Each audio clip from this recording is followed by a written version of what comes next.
By the time 60 or 61 came around, you're talking of the period of new American cinema. Jonas Mekas, Stan Brakhage, Shirley Clark, so many great people.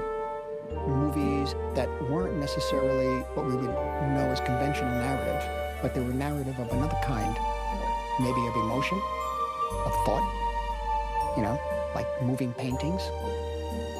So the key here ultimately was when I saw John Cassavetes' Shadows. And that's when I realized that a film could be made.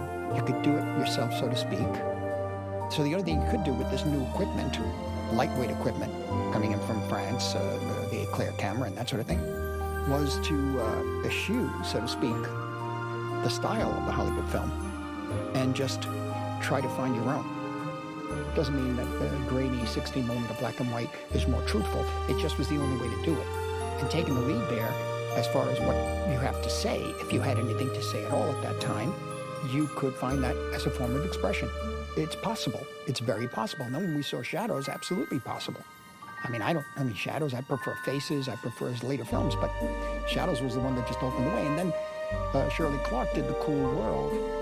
She did The Connection first, which was rarefied for me, but The Cool World is the one that also locked in. She did that in 35mm, black and white. That gave us the impetus to think that you could actually make a movie. Not only think it, believe it. You know it. Not that you believe it, you know it. You just know it. You go and you say, you know you're a director, quote unquote, whatever that means. And people look at me and say, no, pick up that rock, you're a PA. But I'm a director. All right, pick up the rock. You're at NYU and you've seen Shadows. You're starting to think, okay, I have no more, it's time for me to get started. Did you start out right away wanting to make movies in a particular way, in a particular style, or were you? I think so. There was no doubt. At first, I was fascinated by the technical side in terms of making a film. But in terms of what I wanted to express, later came to fruition with an attempt at Who's That Knocking at my door, an attempt at that. I wasn't very successful, but finally came to fruition in Mean Streets. But all that was being formulated at the time.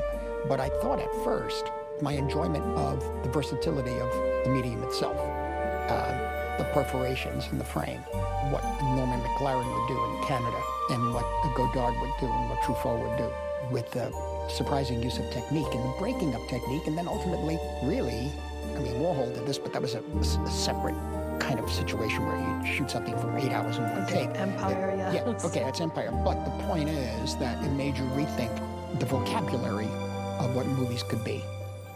It doesn't have to go from A to B to C to D. It doesn't have to go from 1 to 2 to 3. You can start out at 3, wind up at 6, come back to 1. You could do anything in telling a story.